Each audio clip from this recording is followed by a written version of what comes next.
ब्रेकनंतर zero आवरमध्ये आपलं पुन्हा एकदा स्वागत। आपला महाराष्ट्र म्हणजे शिवरायांचा महाराष्ट्र, शिवरायांच्या पराक्रमाचा इतिहास लाभलेला महाराष्ट्र आणि आज 350 वर्षांनंतरही छत्रपती शिवाजी महाराज आपल्या प्रत्येकाच्या मनात आहेत। महाराजांविषयी शिवप्रेमींच्या मनात जितकं प्रेम तितक्याच तीव्र भावनाही आहेत। त्या भावना कोणीतरी जाणीवपूर्वक सध्या भडकवण्याचं काम करतंय का, असा प्रश्न नेहमी उपस्थित होतोय। कारण गेल्या 6 महिन्यातल्या वेगवेगळ्या घटना हेच सांगतायत आणि त्यातली सर्वात ताजी घटना आहे सोलापुरातली। इथले अंजनगावमध्ये 3 दिवसांपूर्वी शिवरायांचा अश्वारूढ पुतळा उभारला गेला आणि तोही इथल्या खेलोबा मंदिराच्या आवारामध्ये। रातोरात उभारलेल्या याच पुतळ्यामुळे अंजनगावामध्ये गेल्या 3 दिवसांपासून मोठा तणाव निर्माण झालाय।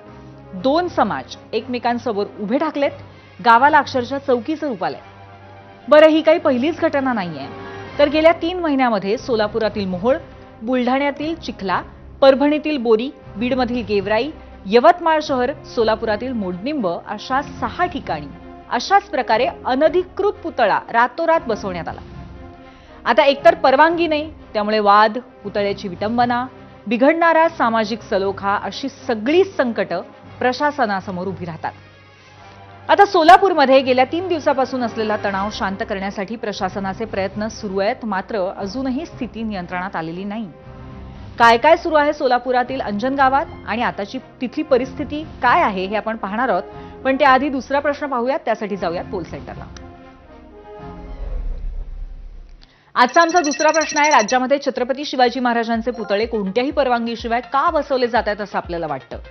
तेढ निर्मितीसाठी, जातीय रंग देण्यासाठी का छत्रपतींवरच्या श्रद्धेपोटी? तुमचं मत जाणून घ्यायचंय, कारण यातूनच नक्की काय वाटतंय संपूर्ण महाराष्ट्राला हे कळू शकतं। आता जरा सोलापुरामध्ये जाऊयात। इथे अंजनगाव खेलोबा मंदिर धनगर समाजाचं दैवत आहे। गावाच्या मधोमध असलेल्या याच मंदिरासमोर 1 एप्रिलला रात्री छत्रपती शिवाजी महाराजांचा अश्वारूढ पुतळा अचानक उभा केला गेला आणि पुढचा दिवस उजाडला तोच वादाने।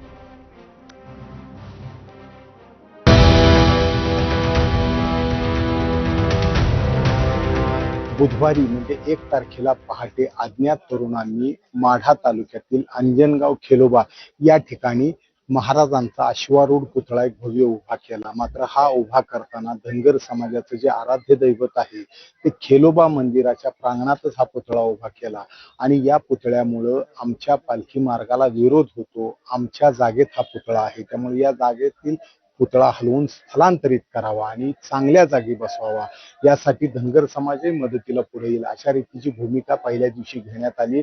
ज्यावेळेला पुतळा हटवायला संध्याकाळी प्रशासन तयारीला लागलं, त्यावेळेला मोठ्या प्रमाणात दगडफेक आणि लाठी हल्ला झाला आणि इथंच या सर्व प्रकाराला गालबोट लागले आणि यानंतर इथं महाराष्ट्रातले नेते यायला सुरुवात झाली।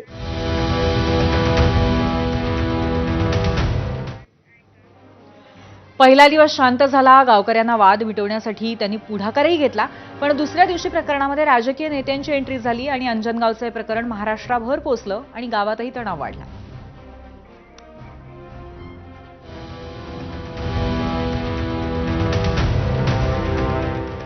दुसऱ्या दिवशी सकाळी ओबीसी नेते लक्ष्मण हाके या ठिकाणी येण्यासाठी निघाले होते। त्यांना पंढरपूरलाच अडवण्यात आलं होतं, त्यांना स्थानबंद करण्यात आलं होतं आणि यानंतर गावात पुन्हा एकदा दोन्ही गट आमने सामने आलेले पाहायला मिळाले। यावेळेला धनगर समाजाची मंडळी इथंच छत्रपतींच्या पुतळ्यासमोर बसली आणि दोन्ही बाजूंनी हा पुतळा इथंच राहावा म्हणून एक समाज आक्रमक होता, तर हा पुतळा दुसरीकडे स्थलांतरित करावा म्हणून दुसरा समाज आक्रमक होता आणि यातूनच हा प्रकार वाढत गेला। काल संध्याकाळी अखेर धनगर समाजाने आमच्या नेते लक्ष्मण हाके इथे आल्याशिवाय आम्ही चर्चा करणार नाही अशी भूमिका घेतल्यावर लक्ष्मण हाके संध्याकाळी त्यांना पोलीस संरक्षणात इथपर्यंत आणण्यात आलं।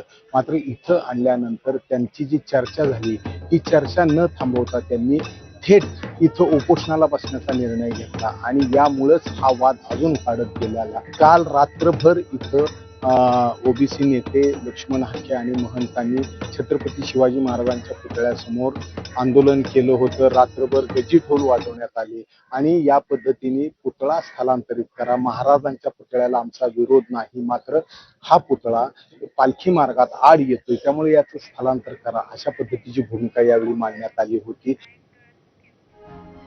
आज दिवसाभरामध्ये सुद्धा बरंच काही घडलं, पण